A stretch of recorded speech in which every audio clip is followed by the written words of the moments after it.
Together, we can move the needle from chronic disease management to optimal health.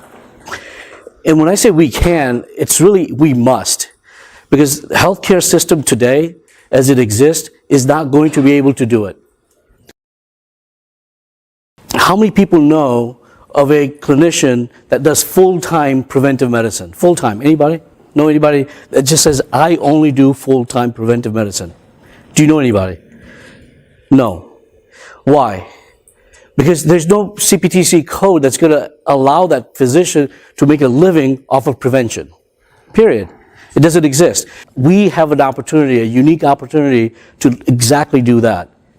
If you think about it, we actually collectively can do exactly that. When I say over the last 4 or 5 years, we've been talking about how we shift from acute urgent care to chronic disease, right? I mean, anybody can take care of a sore throat or a laceration or bronchitis or a UTI, but the point is, how do we get that patient back in the doors to say, now let's talk about your smoking habits, or let's talk about your blood pressure problem that we've never talked about. So we're obviously talking about shifting from acute care to chronic disease management. But there's two principles to get to optimal care. I've been dissecting this out in multiple ways. In my head, as simple as you can get, we need to do two things.